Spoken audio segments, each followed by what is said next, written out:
지난 시간에 경계선 장애 진단과 치료에 관한 과거의 문헌들을 함께 검토하고 이전 연구들 중에 경계선 성격 구조의 임상적 징후 그리고 자아 취약성의 기원에 관한 가설들을 중심으로 살펴보았습니다.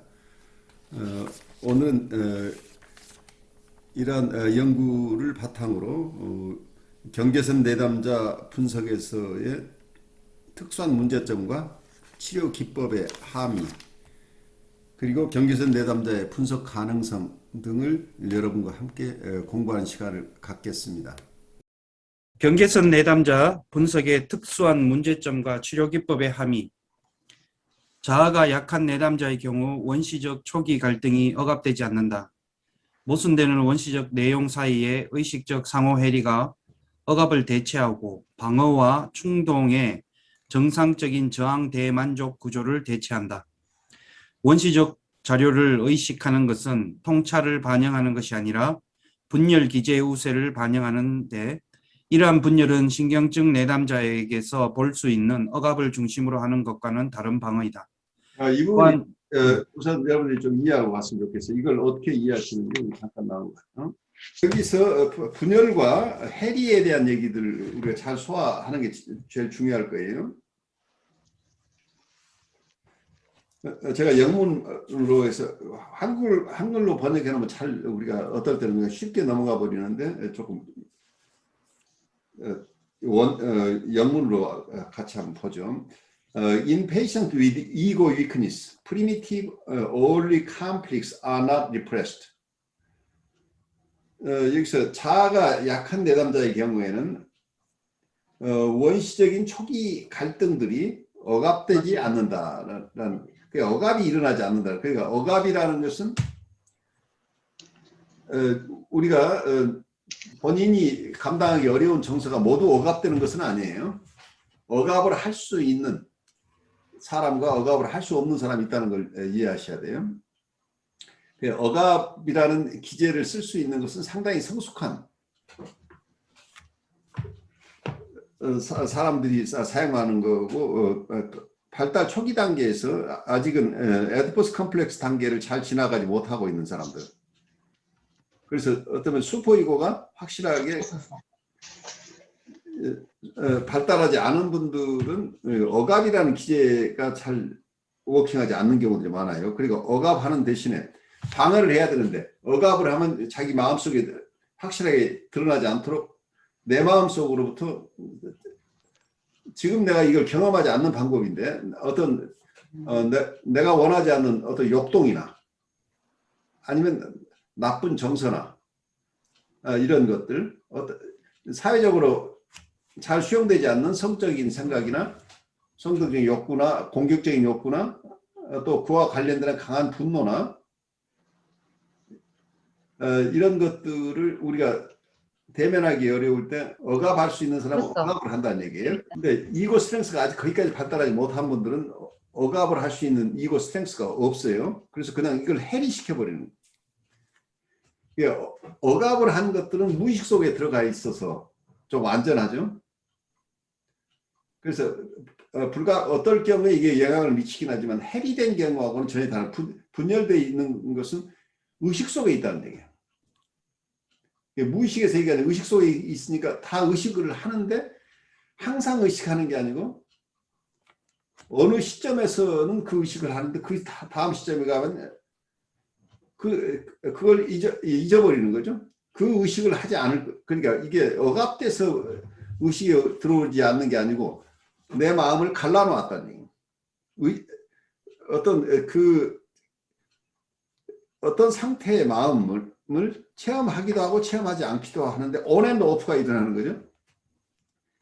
그러니까 어떤 대상에 대한 어떤 이미지를 가지고 있다고 한다면 얘를 나쁜 저 사람에 대한 굉장한 공격성을 체험하기도 하고 어쩔 때는 굉장히 큰 사랑을 체험하기도 하죠.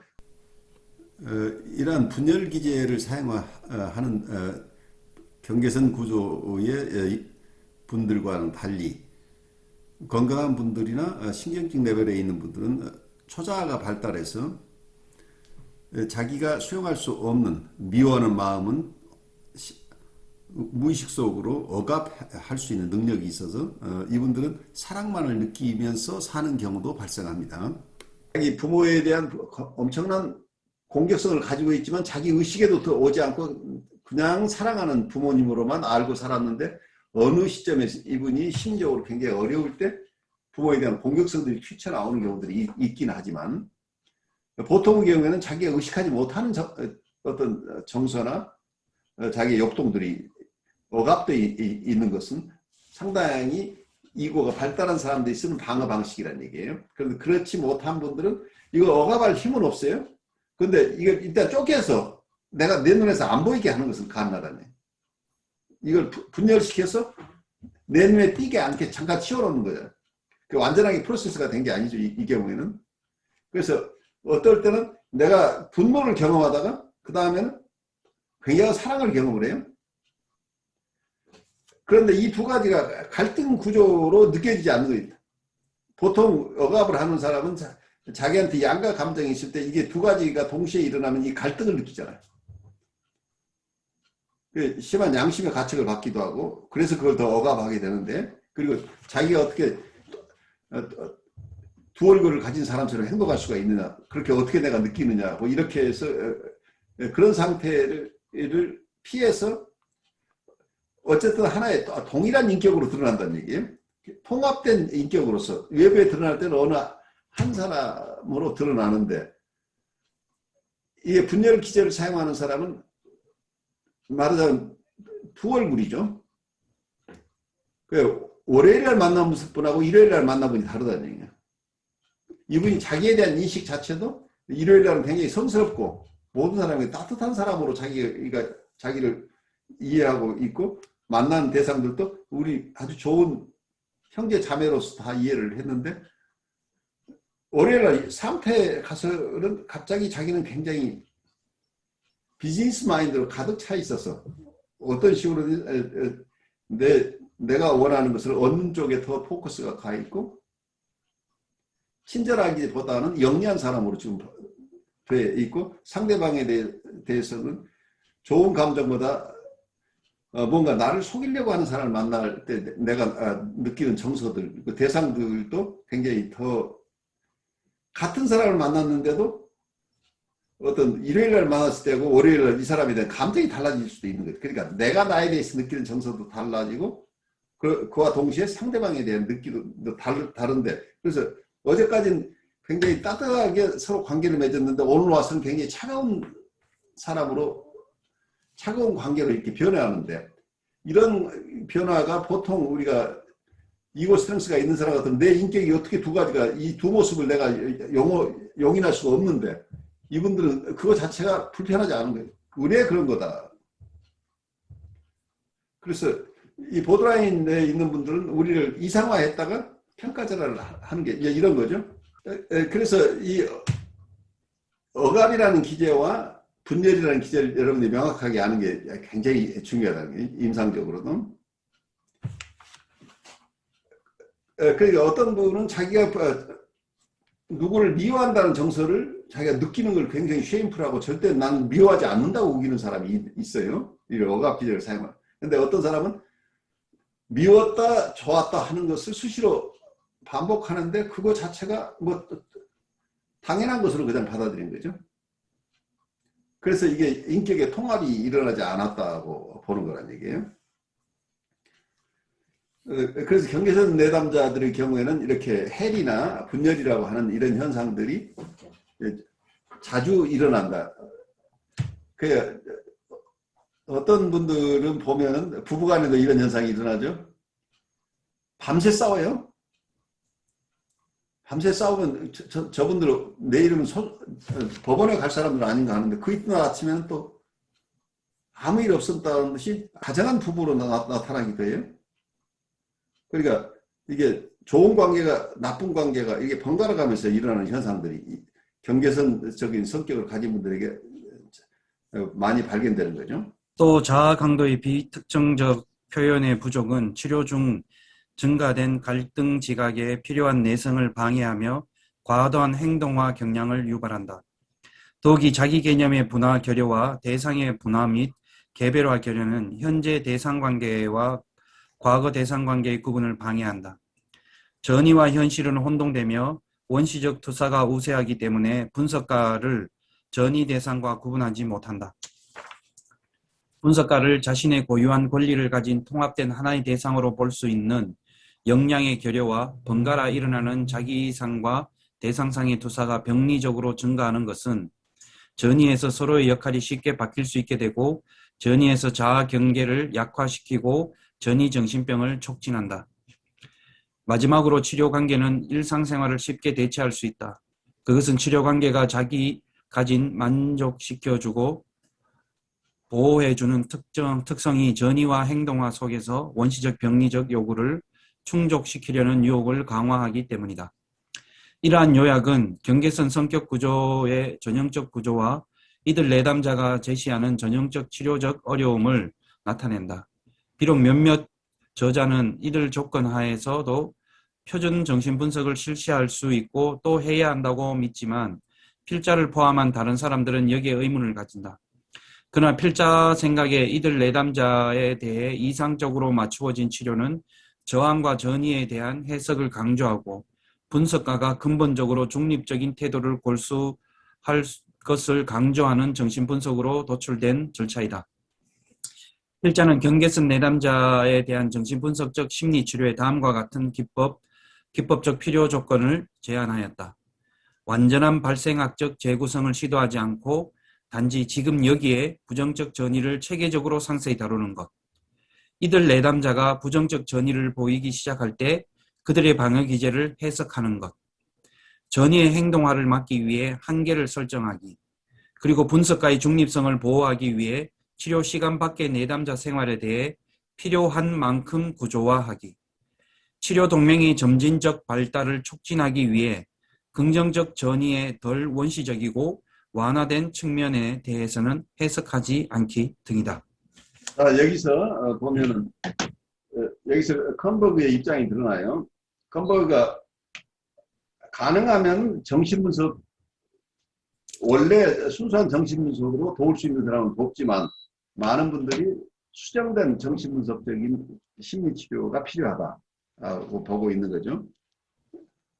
그런데 이 입장은 수정된 정신분석이라고 하고 있는데 여기서도 끝없이 해석을 중심으로 하고 있죠. 해석을 중심으로 하는데 부정적 전의를 체계적으로 상세하게 해석해야 된다 하는 생각을 가지고, 그렇지만 긍정적 전의는 해석하지 않는 게 좋겠다 라고 지금 이야기하고 있고, 부정적 전의에서는 특히 그 방어 해석을 중심으로 방어 기제를 해석하는 형식으로 통찰을 주자는 얘기, 통찰 중심의 치료법을 그래도 경계선 내담자에 대한 정신분석의 심리치료에서 사용해야 된다고 주장하고 있는데, 그리고 전의의 행동화를 막기 위해서 한계를 설정하고 분석가의 중립성을 보호하기 위해 치료시간 내담자 생활에 대한 필요한 만큼 구조화하기, 이제 이런 얘기들을 하고 있죠. 구조화라는 개념을 가져왔어요. 내담자의 행동화를 막기 위한 여러 방식이 필요하다고 보고 있는 거죠. 여기서 컴버그의 입장이 어떤 현대 정신분석과 다른 점을 제가 조금 더 설명을 드릴게요. 임상적으로 굉장히 중요하기 때문에. 첫 번째, 완전한 발상학적 재구성을 시도하지 않고 단지 지금 여기에서 부정적 전의를 체계적으로 상세히 다룬다. 이 개념은 해석을 중심으로 한다는 것은 기본적으로 하고 있지만 해석 자체를 발생학적인 어떤 이런 완전한 해석을 하기보다는 here and now 전의 해석을 하라는 얘기예요. 너무 깊이 들어가지 말고 지금 여기에서 일어나고 있는 전의에 대한 해석만 하라는 얘기죠. 그리고 특히 부정적 전의에 대한 해석을 하는데 이때 방어 기제를 중심으로 해석을 한다. 그래서 해석이 여기 첫 번째예요. 그런데 이분은 또 치료 동맹의 발달, 점진적인 발달이 필요하기 때문에 긍정적 전이에 대해서는 해석하지 않는 게 좋겠다. 긍정적 전이는 그냥 일어나게 놔두고 부정적 전이에 대해서는 해석을 통해서 이런 부정적 전이가 계속되지 않도록 하는 방법을 여기서 채택하고 있는 거죠. 그러면서 이 경계선 내담자들은 주로 액팅아웃, 행동화가 일어나기 때문에 행동화를 금지시켜야 된다. 그 행동화를 완전하게 금지시킬 수는 없겠죠. 행동화를 막기 위해서 어떤 한계를 설정할 필요가 있다. 그리고 가능하면 이분들을 필요하다면 병원에 입원시키거나 납병원을 가도록 하거나 치료 밖에서도 어떤 이분의 생활 자체도 구조화해서 이분을 외부에서도 이분의 보드라인적인 부분들이 잘 드러나지 않도록 하는 게 필요하다. 이제 이렇게 보고 있는데 이 중에서 전이의 행동화를 막기 위해서 한계를 설정한다고 하는 지점은 현대정신분석에서도 필요하다고 보는 거죠. 그건 어떤 방식으로 보느냐면 치료의 세팅을 강화하는 방식으로 한계를 설정할 행동화를 막아야 된다고 하는 것은 현대정신도 똑같아요. 그런데 현대정신분석에서는 여기서 해석 중심으로 하자고 하는 이 태도를 받아들이지 않는다는 얘기예요. 컨버그는 끊임없이 여기서 정신분석적 심리치료라고 주장할 수 있는 것은 이건 해석을 사용하기 때문이라고 보고 있어요. 그래서 자기는 해석 중심으로 치료한다. 그래서 통찰 중심의 치료인데 보드라인 레벨에 있는 많은 분들은 이 해석을 통해서 치료할 수 없는 경우들이 많다는 것을 이분도 알고 있어요. 그래서 선별적으로 해야 된다. 뭐 이런 도저히 해석적인 접근이 안 되는 분은 지지적 치료를 해야 된다. 이런 여러 가지로 얘기를 하고 있는데 현대정신분석에서는 그분이 신경증이건 아니면 정신증이건 보드라인 환자건 다 정신분석적인 기법을 정신분석으로 치료해야 된다고 봐요. 그런데 정신분석이라는 개념 자체를 달리 보고 있다는 거예요. 정신분석은 여기서 컨버가 얘기했듯이 저항과 전이를 통해서 치료를 하는 기법이면 이건 다 정신분석이라고 현대정신분석을 보고 있어요. 그래서 그런데 여러 가지가 있지만 이고 사이칼로지스트나 클래시컬한 이론 쪽에서는 해석 중심으로 치료하는 것만이 정신분석이라고 보고 있다고.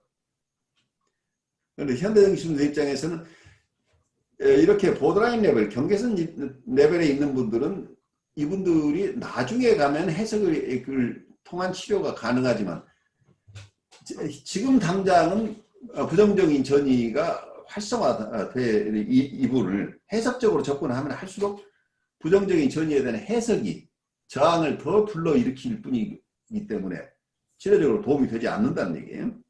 그래서 정서적인 커뮤니케이션을 통하고 그리고 조이닝이나 미러잉 기법을 통해서 이분들을 정서적으로 컨테인함으로써 이분들이 버벌라이제이션을 할 수 있도록 도와준다는 거예요. 이분들이 가진 정서나 생각이나 불편한 것들을 이분들의 공격성이나 그것이 무엇이 되었든 이분 안에 있는 심리적인 것들이 다 언어로 안전하게 표현될 수 있도록 도와줘요. 이 과정이 치료의 과정이라고 보고 있는 거예요. 근데 이런 방식을 이 치료의 기법, 조잉이나 미러잉이라고 하는 여러 기법들을 어떤 이오사이칼로지스트나 이 컨버그 입장에서는 그건 정신분석적인 치료가 아니라고 보고 있다고 하는데 여기에 개념의 차이가 있는 거죠. 그래서 이 연역적인 것과 그 어떤 개념적인 차이 때문에 그런데 실제 임상에서는 컨버그도 이 해석적인 방법을 굉장히 완화해서 사용하고 있죠. Here and now 어떤 지금 여기에서의 부정적 전이만을 해석하라. 너무 깊게 들어가지 말라. 라고 얘기하고 있는 것으로 봐서 일반적인 해석하고 다른 해석을 사용하고 있다. 결국 그래서 실제 임상에서는 내담자가 견딜 수 있는 범위 내에서 해석을 하려고 하고 있다고 보이죠.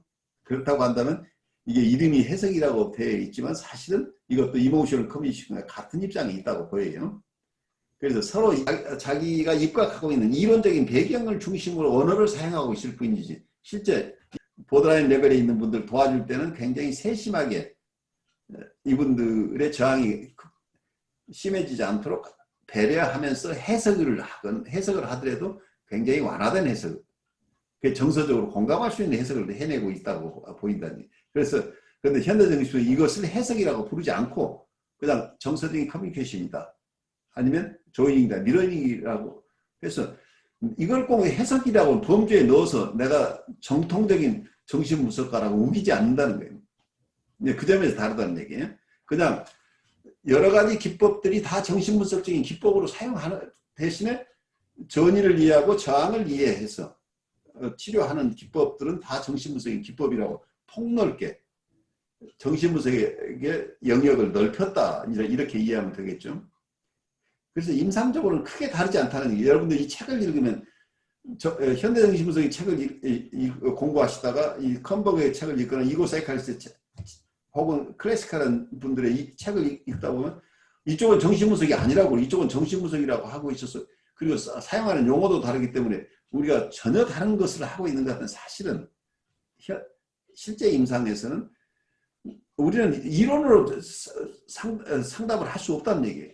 결국 우리가 만나는 내담자의 상태에 따라서 우리가 이분들에게 인터벤션을 할 수 있는 어떤 인터벤션의 범주가 이미 결정돼 있어요.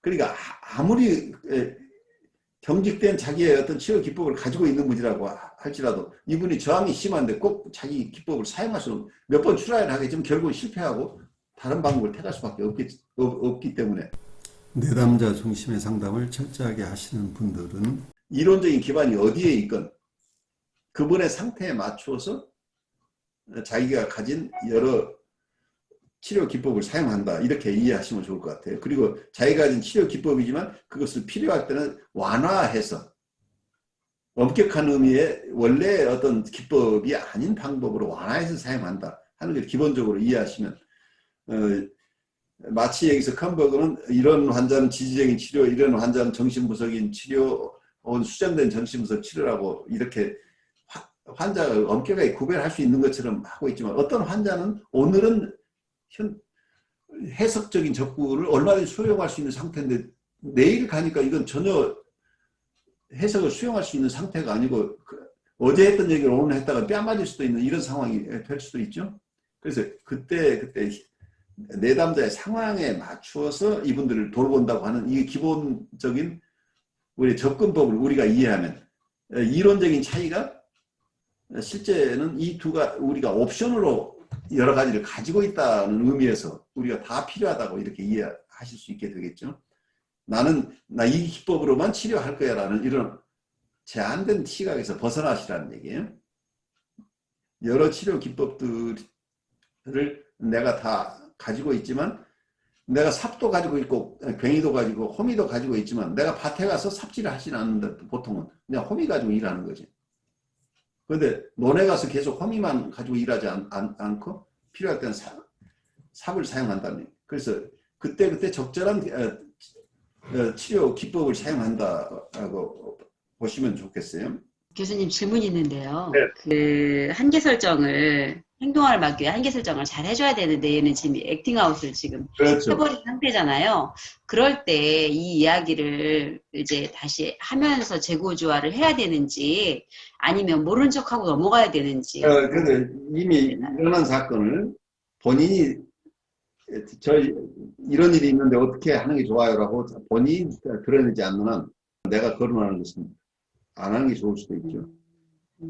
왜냐하면 내가 너 이래 했다며 하는 순간 나는 어떤 이 사람의 어떤 전이에 내가 걸려들어요. 내가 부모님이나 선생님, 학교 선생님이 야단칠 때에 느끼는 정서를 나한테 느끼기 시작하죠. 행동화 자체를 막는 건 좋은데 과거에 밖에서 일어나는 행동화까지 내가 다 컨트롤하겠다고 너무 애쓰지 마세요. 상담 세팅 안에서의 구조화가 더 중요하다는 거예요. 그러니까 만약에 얘가 이제 뭐 저항으로 상담 세팅에 나오지 않았다던가 아니면 상담 세팅에서 뭔가 액팅아웃을 했다던가 뭐 그렇게 할 때 재구조화가 필요하긴 하겠네요. 세팅 안으로 잘 그렇죠. 들어오고. 그러니까 재구조화라고 하지만 어떤 많은 경우에 이분들은 우리를 뒤흔들어 놓을 수 있는 힘들이 있기 때문에 우리 스스로가 세팅을 자진해서 세팅을 풀어버리는 경우도 생긴다는 얘기예요.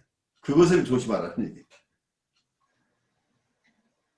그러니까 이분이 와서 막 화가 나고 그래서 선생님 나 오늘 10분만 하고 그냥 갈래요.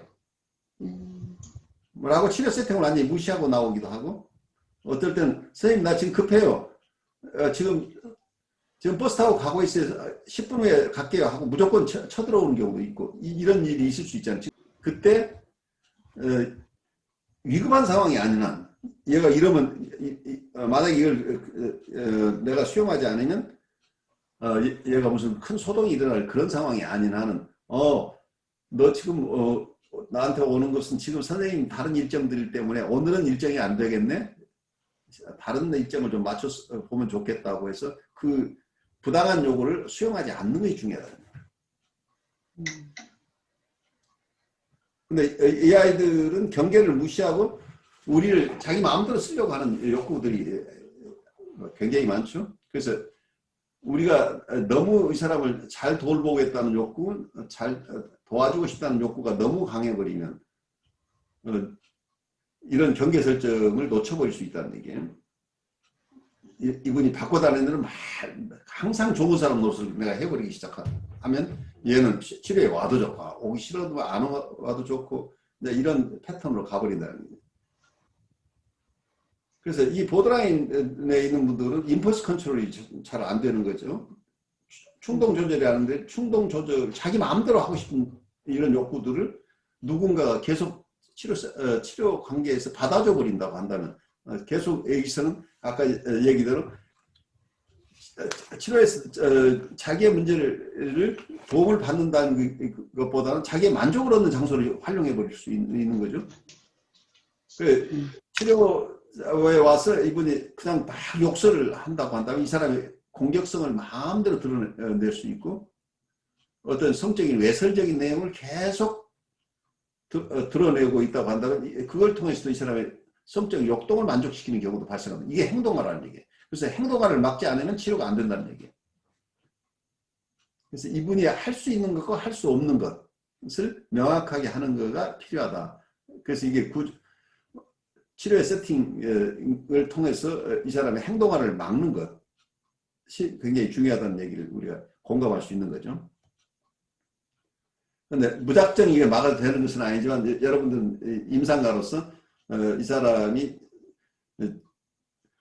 지금 당장 치료를 그만두겠다고 이런 극단적인 어떤 저항을 벌이지 않는 범위 내에서 그 치료가 지나친 저항에 걸리지 않으면서도 이 사람을 진정시킬 수 있는 여러 방식의 개입법들을 여러분들이 알고 있으니까 우리가 너무 급하게 이 사람 요구에 무조건 따라가는 것, 이 사람을 만족시켜서 이분을 돕고자 하는 욕구, 내 안에 있는 욕구를 조금 찬찬히 들여다보면서 그렇게 내 스스로가 행동하지 않으면 이분도 진정된다는 얘기예요. 내담자가 지금 막 급하게 움직이게 되면 많은 경우에 애들이 급하게 막 움직이면 엄마도 같이 급하게 움직이잖아요. 그러다 보면 둘이 똑같이 행동을 주고받고 이런 상황이 되죠. 경계선 내담자의 분석 가능성. 경계선 성격 구조의 심각한 자아 왜곡이라는 맥락 속에서 정신분석의 예우를 호전시키거나 악화시키는 것은 구조의 발달에 달려있다. 구조 발달은 경계선 성격 구조를 복잡하게 하는데 이것은 다시 내재화된 대상관계의 변천에 따라 달라진다. 만일 경계선 내담자가 어떤 좀 더 높은 수준의 초자아 통합, 추상화 및 탈개인화를 성취하였다면 초자아는 자아 통합을 촉진하는 기능을 수행할 만큼 여전히 충분히 강하다고 할 수 있으며 따라서 자기 개념의 통합 결여를 보완해 줄 수 있다. 몇몇 유아성 성격은 놀랄 만큼 좋은 내재화된 가치체계를 발달시키며 자기 요구의 만족을 넘어서서 윤리적, 직업적 그리고 혹은 예술적 가치와 동일시할 수 있는 능력과 이러한 가치, 직업 혹은 예술을 다루는 데 있어서의 개인적 통합을 발달시킨다. 높은 지능과 특정 재능도 도움이 되는 요소이지만 이러한 발달의 가장 중요한 것은 대상관계의 가용성이다. 그것은 진전된 초자아 구조의 발달이 정점에 달했을 때에 중요한 것으로 보인다. 여기에서 이들 초자아 구조는 그들의 원시적 갈등에 의해 완전히 통제하지 되지 않으며 어떤 현실적 요구와 금지의 좀 더 조화로운 통합을 허용하는 것이다. 일반적인 의미에서 정직성과 통합은 유아성 성격과 경계선 성격 구조 내담자가 수정되지 않은 정신분석 절차를 견뎌낼 수 있도록 해주는 가치 있는 예우 요인이다. 경계선 성격 구조를 복잡하게 만드는 예우적으로 부정적인 발달은 좋기만 한 자기상과 초기의 이상적 자기상 및 대상상과의 병리적 융합이다. 내재화된 대상관계가 가진 모든 좋은 측면의 병리적 융합은 이상화되고 고도로 비현실적인 자기 개념으로 구체화된다. 이 자기 개념이 어떤 현실 상황, 비상한 재능, 신체적 아름다움, 지능과 같은 상황에 의해 촉진될 경우 현실에 의해 강화될 수 있으며 역설적으로 특별함에 대한 더 나은 현실 적응을 촉진할 수 있다. 이러한 발달은 자기애성 성격의 특징이다. 사회적 기능이 이러한 상황에서 상당히 향상될 수 있지만 이 향상은 자기와 자아 이상의 정상적인 분할을 상실하는 희생을 치르게 된다. 심각한 초자아 결함은 자기애성 성격에서 전형적으로 나타나며 이들의 분석 가능성을 손상시킨다. 자, 여기서 이 내용을 여러분들이 조금 소화하면 좋겠어요. 여기서는 특히 경계선 내담자 중에 자기애적 성격, 자기애적 성격 장애를 가진 분들을 조금 특수하게 지금 보고 있는 거죠. 경계선 그 보드라인 레벨에 있는 분 중에 자기애적 성격 구조를 가지신 분들은 좀 특수한데,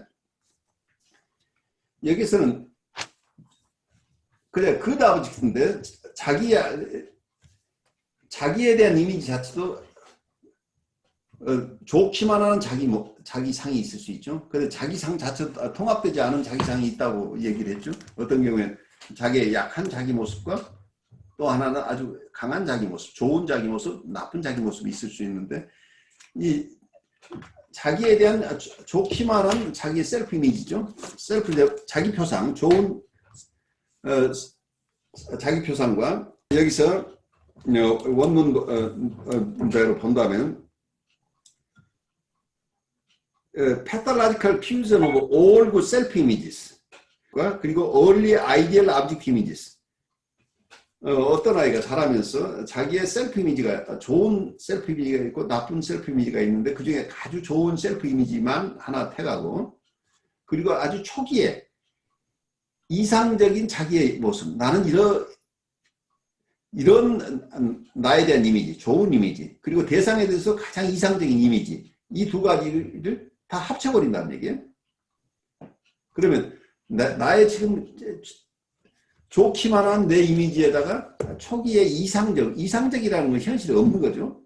가장 좋은 자기는 어떤 건가, 가장 좋은 대상은 어떤 것인가. 그래서 가장 좋기만 한 초기에 이상적인 자기 이미지와 그리고 초기에 이상적인 대상 이미지.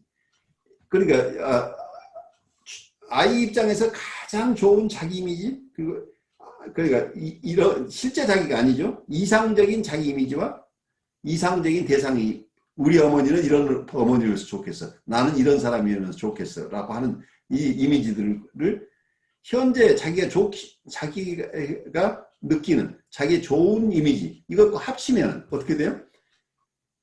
대상 중에 어린 시절부터 꿈꿔왔던 가장 이상적인 자기, 그리고 대상, 그리고 현재 자기가 느끼는 자기 아주 좋은 자기, 이걸 합쳐놓으니까 코우스의 개념을 빌리면 이게 그랜디오스 셀프가 되는 거죠. 거대 자기가 탄생하는 거죠. 그 거대 자기의 탄생 배경을 지금 설명하고 있는 거죠. 어린 시절부터 가장 이상적으로 생각하는 자기, 그리고 이상적인 대상의 이미지와 현재 자기가 자기의 아주 좋기만 한 자기라, 가장 좋은 자기를 합쳐서 이게 나다. 하는 셀프 이미지가 형성된다는 얘기예요. 이게 어쩌면 그랜디오스 셀프, 거대 자기가 탄생하는 거죠. 그래서 이런 경우에 이 경계선 성격 구조를 가진 분 중에 이런 거대 자기를 가진 분은 경계선 성격 구조 중에 독특하게 자객적 성격 장애를 가진 보드라인 환자라는 얘기예요. 이 경우에 이러한 자기 개념이 이 자기 개념이 어떤 현실 상황에 의해서 촉진될 경우 현실에 의해 강화될 수 있다는 얘기를 하고 있는데 이런 분들 중에 실제 능력이 많은 사람이 많잖아요. 뛰어난 예술가도 있고 예술적인 재능을 가진 사람들, 지적인 능력을 가진 아이들도 있고 어떤 체육 특기자도 있죠.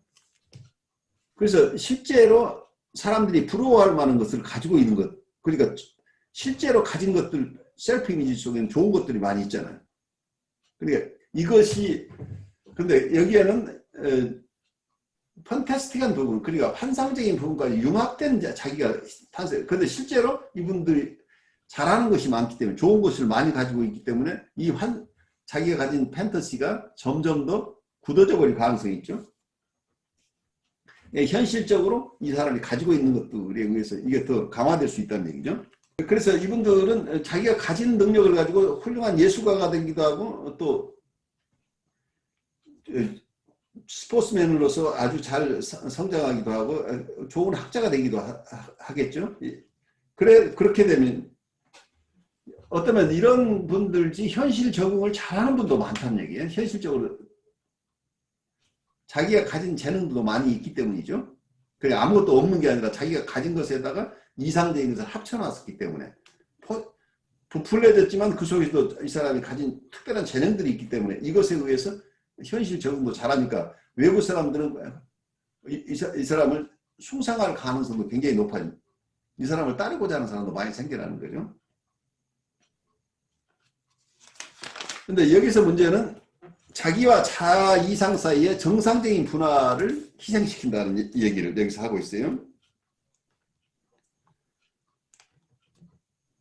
그래서 여기서는 원문을 조금 보면 Social functioning may improve greatly under these circumstances. 그래서 이런 환경 속에서 이분들의 사회적인 기능들은 굉장히 크게 발달할 가능성이 있다. 그렇지만 but at the cost of the loss of the normal differentiation between self on the one hand and ego, ideal on the other. At the cost, therefore, of a most important superego structure. Serious superego defects are typical of narcissistic personalities and compromise their analyzability. 이 얘기가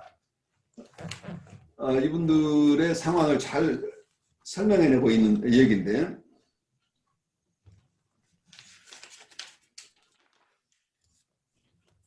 여기서 셀프와 이고 아이디어를 여러분들이 구별을 해야 되는데 자기와 이고 아이디어라는 것은 원래는 자기가 앞으로 어떤 나는 이런 사람이었으면 좋겠어 라고 하는 게 이고 아이디어이죠. 근데 이고 아이디어는 보통 사람들은 이게 슈퍼 이고의 일부가 된다는 얘기예요. 초자의 일부. 그래서 초자가 어떤 금지나 명령을 가지고 있기도 하지만 이고 아이디어라고 하는 건 내가 되고 싶은 내가 앞으로 이상적으로 자기가 추구하고자 하는 자기 모습도 슈퍼 이고가 가지고 있는데 이 이고 아이디어이 슈퍼 이고 속에 있으면 우리가 내가 이런 내 모습이 되기 위해서 오늘 하루도 열심히 천천히 그 목표를 따라서 나는 훌륭한 인격자가 되고 싶다고 한다면 나는 그 인격자가 되기 위해서 애를 쓸 것이고 나는 훌륭한 스포츠맨이 되고 싶은 나는 훌륭한 야구 선수가 되고 싶어 나는 훌륭한 학자가 되고 싶어. 근데 이 학자가 된다 스포츠맨이 된다고 하는 것은 어느 한꺼번에 한 번에 이루어지는 일이 아니라는 걸 이해를 하시죠. 우리가 이고 아이디어라는 것은 우리가 계속해서 살아가면서 점차 그런 것을 그 추구해 나가는 하나의 목표죠. 이게 하나의 이상이죠. 그래 이런 이거 아이디어를 가지는 것은 우리의 정신 건강을 위해서 굉장히 도움이 되고 성숙을 위한 아주 큰 필요 조건이죠.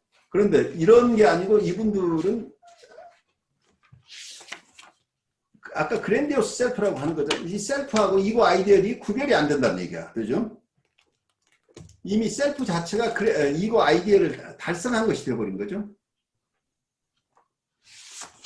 자아 이상이라는 게 이미 이 사람은 성취했다는 얘기예요. 셀프하고 자아 이상이 합쳐졌으니까. 그러니까 이게 슈퍼이고로 앞으로 내가 이런 사람이 되겠다가 아니라 나는 이미 이룬 사람이다. 내가 세계에서 제일 잘난 사람이 됐다는 얘기예요. 지금 이미. 그게 그랜디오스 셀프라는 얘기예요.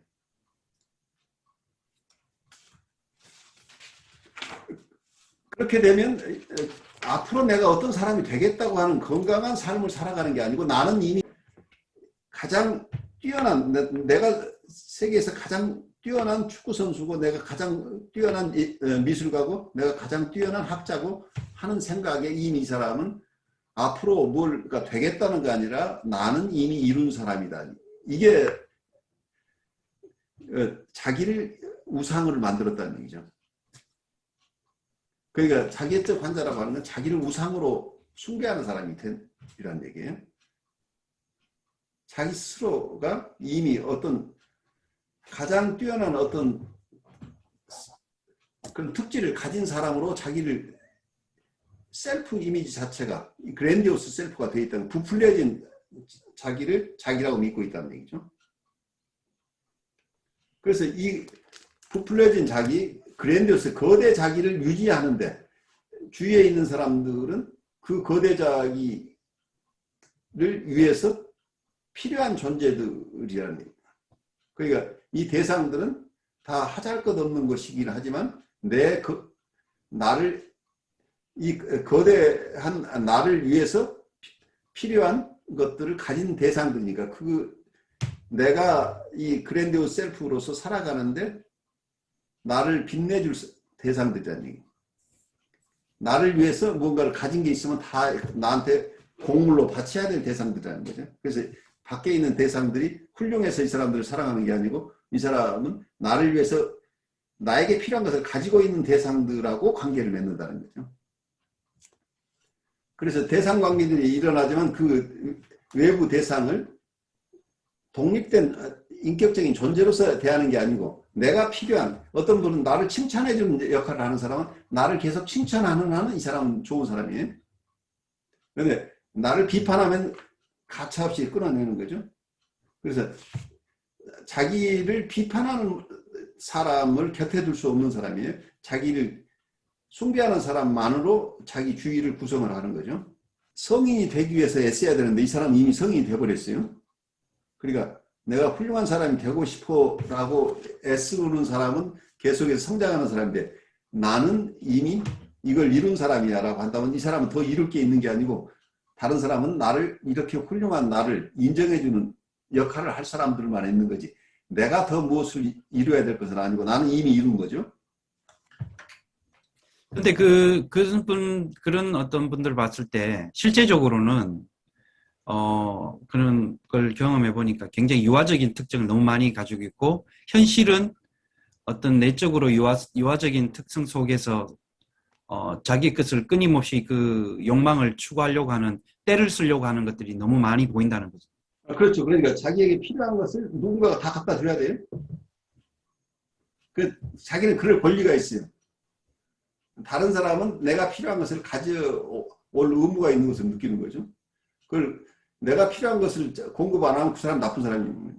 그러니까 애들이 엄마가 지금 상황이 어떻거나 엄마 나 이거 필요해 그럼 엄마는 무조건 줘야 되잖아요. 그런 거죠. 그러니까 굉장히 잘난 모습으로 보이지만 사실은 굉장히 의존적인 성격인 거예요. 다른 사람들의 찬사와 찬미에 의존하고 있기 때문에 그게 주어지지 않으면 이 사람들은 못 견뎌내는 거죠. 특히 정서적으로 남들에게 의존하고 있다고 볼 수 있는 거죠. 거꾸로. 자기가 잘났다고 하지만 사실은 잘났다는 것을 인정해주지 않는 사회가 이 사람은 견뎌낼 수 없기 때문에 자기 주위를 자기를 칭찬하는 사람들로 구성할 수밖에 없는 이런 어려움이 생기죠. 그래 이 사람들은 바쁘죠. 그리고 열심히 해야 되죠. 그래서 한편에서는 많은 것을 이루어요. 많은 것을 이루지만 정서적으로는 독립적인 인격으로 성장이 안 되고 계속해서 다른 사람들을 착취하는 거죠. 정서적으로. 정서적으로 뿐만 아니라 경우에 따른 물질적인 거나 모든 면에서 다른 사람을 착취하는 것이 별로 이 사람들은 죄의식으로 느껴지지 않는 거죠. 당연히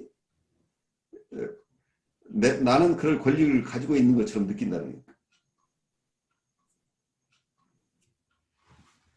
그런 분들이 특별히 사회에 성공하거나 아니면 지도자적인 측에도 많이 있지만 특별히 제 입장에서 보면 교회 어떤 종교적인 지도자, 목회자들이나 이런 쪽에서도 많이 드러나고 있다는 건데 근데 이제 그게 쉽게 드러나지 않는 게 일종의 어떤 종교적인 어떤 그것을 덮어 쓰고 있으니까 거기에 대해서 또 거기에 대한 어떤 본래의 모습이 쉽게 드러나지 않는 그런 부분들도 있는 것 같습니다. 그래요. 그래서 사람들이 처음에는 그분들의 정체를 알기 굉장히 힘들어요. 굉장히 훌륭한 사람들로 드러나기 때문에. 그리고 훌륭한 분에 대해서 내가 나쁜 정서를 갖는 것 자체를 우리가 죄책감으로 가져올 수도 있어요. 내가 너무 심하게 사람들을 의심하지 하는 게 아닌가 하는 생각도 들고. 그렇지만 이분들이 계속되는 패턴 속에서 주위 사람들이 못 견디는 상황으로 간다는 얘기예요. 그러면 입증이 되는 거예요. 그러니까 이분 중심으로 이분 주변에 있는 분들이 평화스럽게 자유스러운 관계들을 맺고 있는 것인가 아니면 다른 사람들이 존중받지 못하고 착취되고 있는가라는 측면에서 보시면 명확하게 드러날 거예요. 그렇죠. 자아 이상을 이미 이룬 것처럼 느끼는 거는 판타지잖아요. 그렇죠. 그러면 현실에서 사실 살다 보면 그 판타지가 아니라는 거를 좀 알 수 있지 않을까요? 그런데 그거가 겁나는 거예요. 무의식적으로 그걸 방어하는 거잖아요. 자기의 거대 자기가 허상임이 드러나는 것이 자기가 그걸 못 견뎌내는 거잖아요. 그러면 이런 분들이 상담에 온다는 것은 거의 불가능하지 않을까요? 자기는 이분들이 직접 오는 일들은 거의 없어요.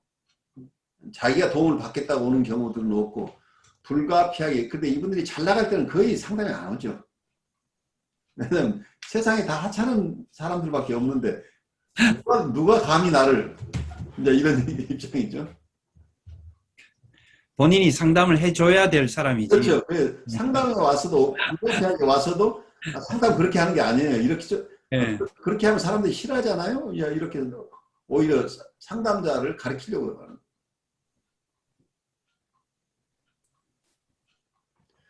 그런데 이제 이분들이 날개가 꺾이고 힘없을 때 그때 어떤 분은 럭키하게 상담에 와서 좀 도움을 받을 수는 있겠죠. 그런데 이분들이 승승장구할 때는 거의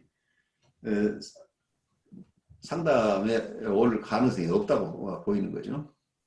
그런데 이분들 여러분들 왜 잘 이해해야 되냐면 그분들을 우리가 직접 도울 기회는 없지만 그분들로 인한 피해자들을 여러분들이 수없이 자주 만나니까 그 역동들을 알아야 우리가 도울 분들이 어떤 상처를 입고 있는 것인지 그리고 거기에서 이분들이 어떻게 살아남을 것인지 그걸 도와줘야 되는 일들이 더 많을 수도 있어요.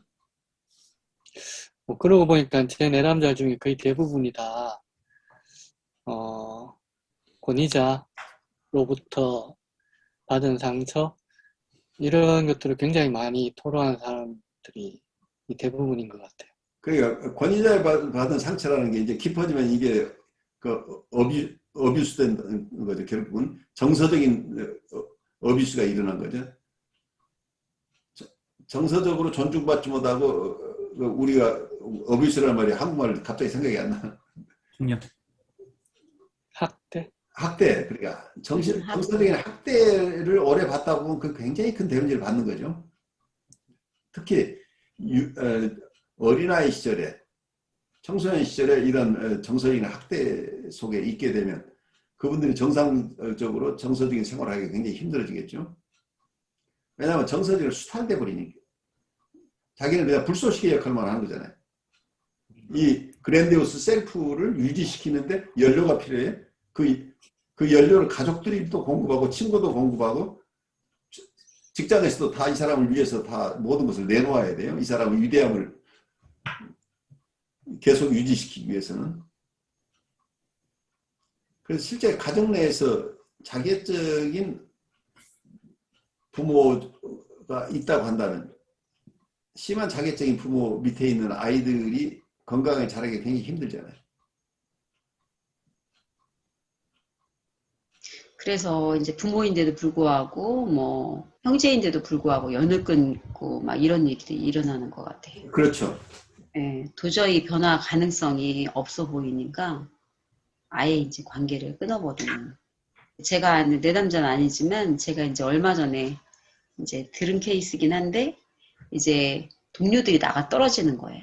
그 사람 옆에만 있으면 그 사람은 이상화된 그 상사한테는 막 완전히 뱀의 혀처럼 막 그렇게 해서 인정을 받고 이제 동료들한테 일은 다 시키면서 인정은 자기가 다 받고 막 이렇게 하니까 옆에 있는 사람이 보잖아요, 동료가. 그렇지. 예, 그러면서 이제 뭐 끊임없이 막 그런 그 성공을 위한 어떤 이제 그 하는 거죠. 예를 들면 뭐 막 박사 학위를 받아서 논문을 쓰면서 막 그 이제 그것에 대한 막 그 성취에 대한 막 기대와 막 이런 것들을 막 자랑 삼아서 막 이렇게 막 이야기를 한다든가 이제 실질적으로 업무 능력이나 이런 것들을 보면은 굉장히 떨어지는데 이제 그런 것들을 이제 다 동료들한테 이제 막 미루고 그러니까 먼저 왔다는 선임이라는 먼저 오래 근무했다라는 이유로 이제 그렇게 하고 그러니까 위에서 뭐 보기에는 이 사람 정말 일 잘한다 하는데 보면은 동료들한테는 인정을 못 받고 있고 여기서 보면은 그 자기적인 사람들은 고통마저도 즐긴다고 하잖아요. 밑에 나오네요. 고통마저도 즐긴다. 고통으로 생각하지 않는다잖아요. 그렇죠. 그거를. 네. 그래가지고 그러니까 뭐 그 갈등이나 그러니까 이런 사람들은 상대방을 뭐 배려하거나 공감하거나 타인 입장을 이해하거나 이런 것들이 전혀 안 돼 있는 사람들이잖아요. 그러니까 상대방의 정서는 이 사람을 읽어낼 수도 없고 공감을 못하고 안다고 그래도 다 무시되는 거고 그런 연약한 정서를 가지고 있는 것 자체가 이 사람에게 멸시의 대상이 되어버리는 거죠. 그렇죠. 그래서 그런 어떤 여기서 이제 참 이게 자아와 자아 이상 사이의 어떤 정상적인 분화를 방해한다고 그랬잖아요. 그렇죠. 져야 한다. 근데 그게 바로 어떻게 보면은 그게 통합의 과정에 꼭 필요한 것이고, 그게 나와 대상을 분리할 수 있는 것이고, 이게 어떤 굉장히 적정한 거리라고 봐지는데, 이런 것들이 없이 딱 내가 이상화된 자기로 딱 악교를 붙인 것처럼 딱 그게 이제 되니까 틈이 없잖아요. 그러니까 이런 사람한테는 갈등이 많이 없는 것 같아요. 그렇죠. 갈등을 안 느끼려고 하니까.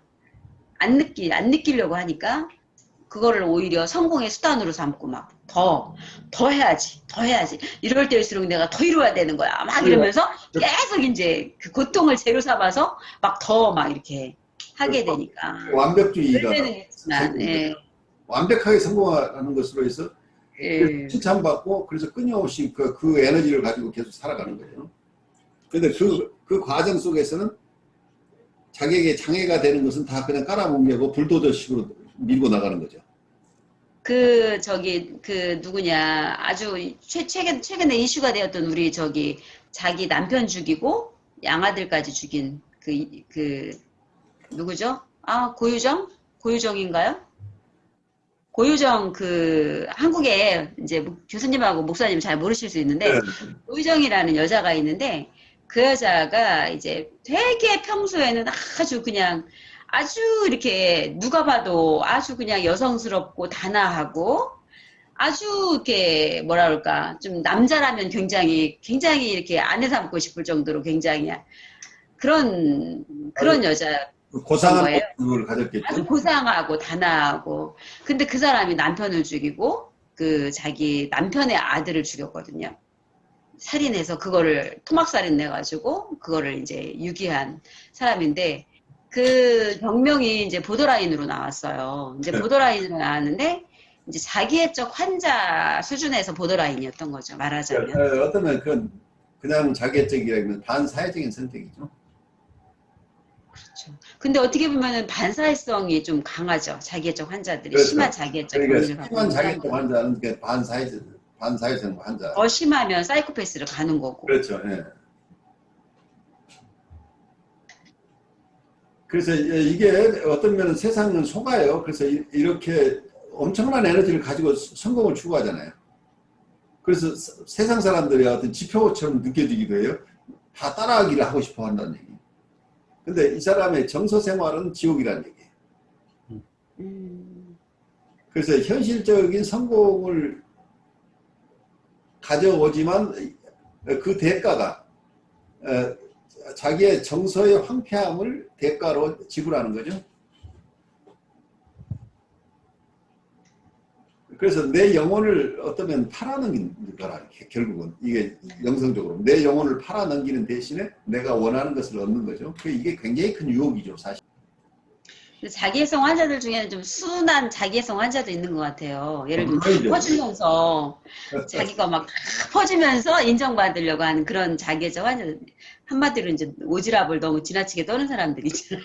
그런 사람들은 또 자기애적이지만 이건 또 다른 유형의 또 자기애적. 그렇죠. 어떤 디펜던트, 의존적인 형인 경우도 있고 꼭 자기애적이라고 하나로만 얘기할 수는 없는 부분이겠죠.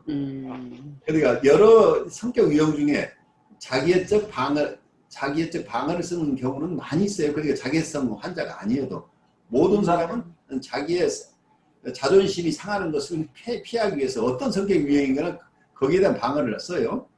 그런데 이분들이 다 이렇게 우리가 얘기하는 심각한 자기애적 환자는 아니라는 것도 이해를 하셔야 돼요. 근데 굉장히 무서운 게 정말 자기애적인 부모 밑에서 자기애적인 아이들이 또 나오더라고요. 그래요. 그게 무서운 거예요. 그러니까 그게 무서운 것 같아요. 이게 어떤 계속되는 이 악순환을 끊어주지 않으면 이 가족 전체가 계속 이런 악순환 속에서 빠져나오지 못한다는 거죠. 그게 어떤 면에서는 우리 김도환 선생님이 명상 치료를 하고 계시는데 이 중생들을 어느 선에서 이 업장으로부터 빠져나오도록 도와주지 않으면 계속된다는 얘기죠. 저부터 자기애성 성향을 잘 알아차리는 게 중요할 것 같아요. 저도 일면 그런 성향이 꽤 있는 것 같은 생각이 듭니다. 이성화된 자기 개념이 자기의 평가절하된 나쁜 측면을 부인하고 투사하는 원시적 방어 기제에 좀 더 강한 활성화를 필요로 한다는 것은 강조하지 않아도 될 것이다. 따라서 이들 방어는 자기 개념의 현실적 통합 부족을 영속화시킨다. 그러나 바로 이러한 표면적 기능의 개선은 기저의 정신병리가 가진 심각성이 드러나지 않게 할 수 있으며 결국 자기애성 성격은 변화 없이 수년간의 정신분석을 받을 수 있다. 필자는 이들 내담자가 정신분석을 받아야 된다는 사실을 언급하였고 또한 이들의 분석을 위한 특별한 기법적 필요 조건을 강조하였다. 정신분석과 정신분석적 심리치료의 예우를 악화시키는 특히 좋지 않은 발달은 경계선 내담자의 성격 구조에서 고도로 과학적 성질을 띠는 원시적 초자아의 전조와 동일시가 발달하는 것이다. 이러한 상황에서는 원시적 파괴성 및 자기 파괴성이 자아 구조로 편입되고 초자아에 의해 중재되며 이들 내담자의 심리적이고 신체적인 생활을 심각하게 위협할 수 있는 조건 하에서 공격적 충동의 직접적 표현을 허용한다.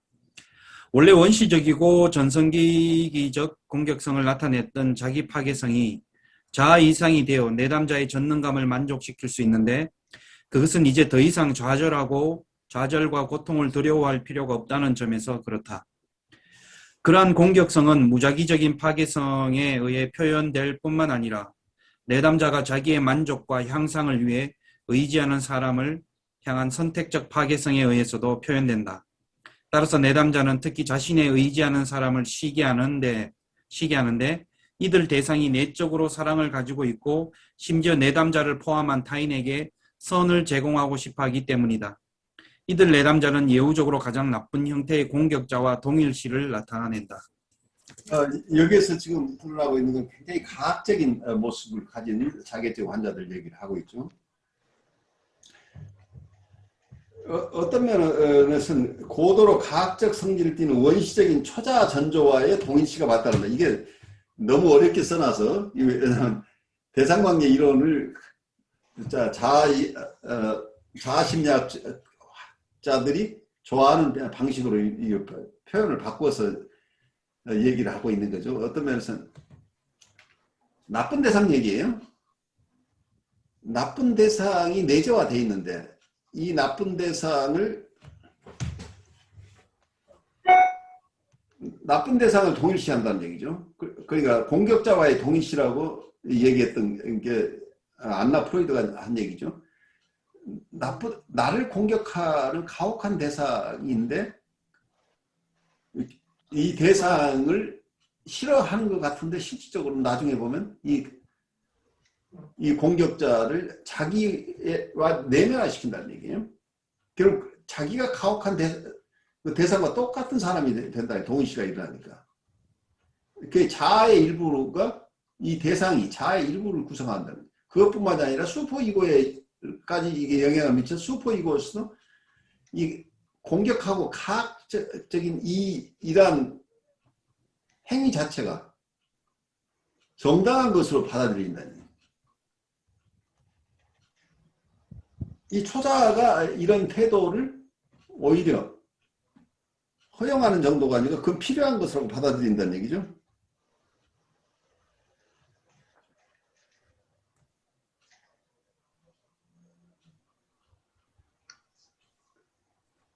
그래서 여기서 원시적 초자 전조라고 하는 초자 전조라는 얘기, 원래 이게 초자가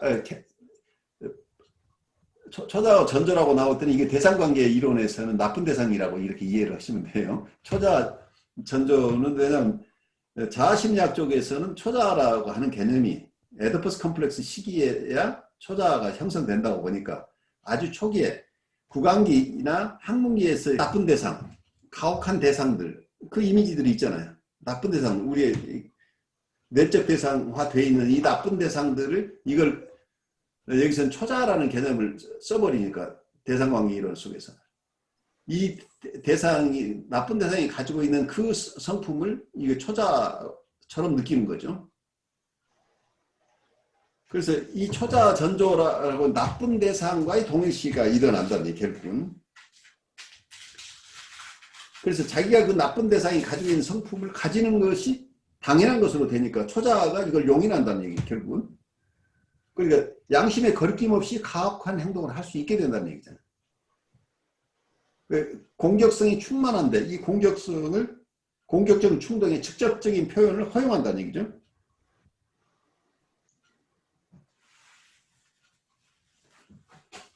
그래서 굉장히 위험한 상황에서도 이 사람들의 공격성이 활성화돼서 물불 가리지 않고 이렇게 행동할 수도 있는 경우가 발생할 수 있겠죠.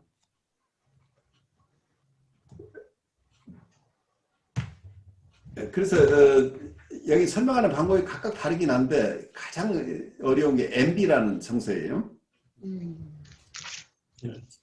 좋은 대상을 파괴한다는 거예요. 자기에게 여기 컨버그 얘기는 내담자는 특히 자신이 의지하는 사람을 시기하는데 그게 자기에게 도움을 주는 대상을 시기한다는 얘기예요. 이들 대상이 내적으로 사랑을 가지고 있고 심지어 내담자를 포함한 타인에게 선을 제공하고 싶어 하기 때문이다.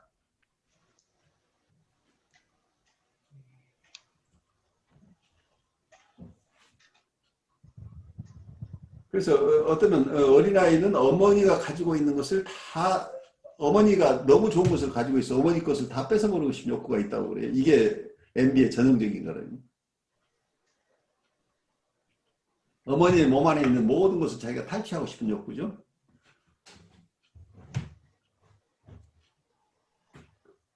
그래서 이 MB라는 정서는 그러니까 가장 원초적인 정서죠. 무슨 경쟁 관계에서 일어나는 것들이 아니에요. 그러니까 좀 더 발달한 라이벌리 관계가 아니라는 얘기. 삼각관계에서 일어나는 정서들하고는 다른 거죠. 경쟁 심리하고는 다른 거죠. 성공하고 경쟁하고 이런 발달한 정서가 아니고 누군가가 내가 가지고 있지 않은 그 좋은 것을 가지고 있는 것을 견디지 못하는 정서죠. 여기서 의존은 교수님, 여기서 의존은 자기를 이렇게 자기의 어떤 그 자기애적 욕구를 충족시켜주는 어떤 그런 사람을 얘기하는 것보다는 여기서의 의존은 자기보다 잘난 사람이네요. 말하자면. 그렇죠. 그러니까 자기에게 없는 것을 가지고 있는 사람인 거네요. 그렇죠. 그래서 그 그게 사람이 더 맞는 것 같아요. 도움을 받을 수밖에 없는 상황이죠. 근데 어떻게 돼? 내가 누군가가 나를 도와주면 처음에는 고마워하는데 실제 여러분들 현실 생활 속에서 고마워하는데 한편에서는 자존심 상함. 묘한 갈등이 그 속에 숨겨져 있죠. 그러니까 많은 분이 동업하다가 사업이 잘 안 될 때는 그래도 오래 같이 하는 경우가 많은데 사업이 갑자기 잘 되면 대부분 동업이 깨지죠. 그래서 파트너가 3사람이나 2사람이라고 있다고 한다면 어떤 사람의 좋은 아이디어가 거기서 워킹할 가능성이 있죠. 그럼 이 사람은 아주 신나서 일을 하는데 다른 사람은 오히려 저 사람이 성공적으로 함으로써 이 파트너십이 큰 돈을 벌어서 자기도 큰 돈을 함께 나눌 수 있는데 그 나누는 돈보다 제 아이디어, 나보다 더 좋은 아이디어를 가지고 제가 성공하는 것을 그걸 못 견뎌낸다, 무의식적으로는. 그래서 그 대상을 파괴해버려요, 결국은. 그래서 동업관계가 깨져버리는 얘들이 얼마든지 볼 수 있죠. 그래서 좋은 관계로 시작을 해서 좋은 도움도 서로 주고받고 서로가 굉장히 필요한 대상인데 서로의 도움이 필요한데도 불구하고 어느 순간에 가면 이 깨져버리는 사태가 실제 여러 사회에서 일어나요. 단순히 비즈니스뿐만이 아니에요. 여러분들이 주위에서 보게 되면 여러 인간관계, 어떤 조직에서 자주 일어나는 일들이죠. 그래서 뭐가 잘 안 돼서가 아니라 너무 좋은 것을 가진 대상이 있을 때 그걸 곁에서 못 견뎌야 된다. 그런 환자의 경우 상담자에게도 그렇게 이런 어떤 시기심이나 이런 것들을 보일 수 있겠네요. 그래서 부정적인 치료 반응이라는 게 연결된다는 이게. 치료가 잘 되면 그 치료 관계를 선생님이 잘 나가는 꼴을 내가 못 봐서 내가 차라리 아프고 말겠다. 이제 이런 상황이 일어날 수 있는 거죠. 내가 인류학교 갔기 때문에 엄마가 얼마나 좋아할까. 엄마 좋아하는 걸 내가 도저히 견딜 수가 없어. 내가 100kg 시험지를 내고 나오는 이런 극단적인 예가 쉽지 않게 좀 있을 수 있는 거죠. 그러니까 의식적으로는 그러지 않지만 무의식적으로 계속해서 실패하는 사람들에게는 또 이런 게 있을 수도 있겠죠. 그래서 이 시기심이라는 것은 아주 굉장히 프리미티브한 정서인데 현실적으로는 이 시기심들을 여러분이 잘 이해하고 그리고 내가 혹시 시기심을 불러일으키는 부분이 있을까를 여러분이 좀 살피셔야 돼요. 왜냐하면 내가 사회생활할 때 내가 의도하지는 않지만 다른 사람들의 일이 나로 인해서 시기심이 불러일으켜지면 합리성은 아무 상관이 없어요. 나는 엄청난 공격을 받을 가능성이 있어요. 그래서 내가 좋은 것을 가지고 있을 때 특히 조심하셔야 돼요. 내가 좋은 것을 가지고 있을 때 많은 분들이 칭찬하지만 칭찬하는 마음은 항상 MB라는 마음하고 같이 온다는 얘기예요. 그래서 나를 파괴하고 싶은 욕구들이 생겨날 수 있다는 걸 여러분들이 이해해야 돼요. 그래서 우리의 속담에 사촌이 논 사람 배 아프다고 하는 얘기가 그게 진리예요. 근데 그 마음은 다 있는데 인격적으로 둬야 되는 사람은 그것을 행동하지 않을 뿐이에요. 그래서 남들이 유혹에 빠지지 않도록 여러분들이 조심하셔야 된다는 거예요. 보면서 이런 자기애적이나 여러 가지 이런 부분이 공통적으로 나타나는 게 다른 사람, 그 사람 한 개인의 어떤 자기 성공을 위해서 다른 사람의 어떤 좋은 영양분을 이 사람이 갈취해서 착취해서 자기의 어떤 욕망을 이루는 그런 것들은 굉장히 공통적인 것 같습니다. 그래요. 예. 네, 그래서 가장 이런 구조에 있을 경우에는 탈출할 수 있는 방법은 아예 단절하고, 그 아까 우리 남생님 말씀하신 것처럼 그 예를 들어 주셨을 때 가족끼리 완전 연락을 안 하고 연락을 끊고 산다고 했을 때 저는 한편 그 생각이 들었거든요. 그 이야기 들을 때 오히려 현명한 판단이 아니었을까라는 생각이 들었거든요. 단절하는, 왜냐하면 가족이라는 이름으로 계속 연결하고 있으면 있을수록 자기 자신이 계속해서 황폐해지고 정서적으로 메말라지니까, 정서적으로 착취를 당하니까 가장 어떻게 보면 최선의 방법이 단절하고 거리를 두는 게 아닌가, 그런 생각도 좀 해보았습니다. 네. 그러니까 이게 건강하게 분리개별화가 되는 사람들은 같이 있어도 분리된 거란 말이에요.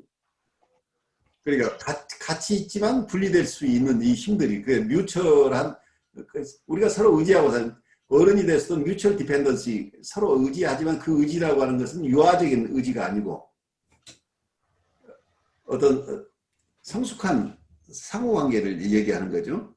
그 독립된 인격을 인정하면서 그 속에서 서로 협력하는 건데, 우선 독립성을 인정하지 않는, 그러니까 이게 머지라고 얘기를 하죠. 그러니까 융합되어 있는 관계를 모색하는 이런 관계 속에서는 상대는 독립된 대상이 아니고 자기의 일부로 사용해 버리니까 이 속에서는 황폐화될 수밖에 없어요. 그래서 그걸 이용하는 사람은 계속해서 수탈을 하겠지만 이용당하는 사람은 자기 것을 아무것도 지킬 수 없는 상황이 되어버리죠. 그래서 건강하게 이게 분리가 안 되면 강제 분리를 시켜서라도 보호받아야 된다는 얘기가 되죠. 근데 목사님은 이미 자기애적이다라는 사실을 알고 계시잖아요.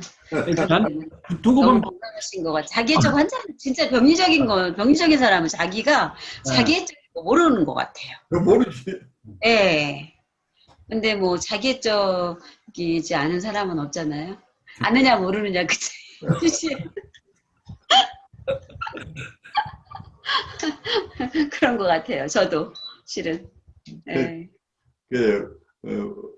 우리가 가진 욕망이나 우리에게 있는 부조리를 볼 수 있는 힘이 있으면은 우리가 이미 건강하신 거죠. 다 벗어나지 못하지만 행동하는 게 훨씬 줄어들 수 있고 우리가 리플렉션 할 수 있기 때문에 되돌아갈 수 있죠. 실수하더라도. 그런데 이게 확신범들은 그런 생각이 추호도 안 드는 거예요. 그렇죠. 나 때문에 누가 손해를 봤다. 그건 지 문제지. 왜 나하고 무슨 상관이 있냐. 이렇게 되죠. 지가 못나서 그런 거지. 아니 내가 거짓말한다고 왜 속아 넘어가?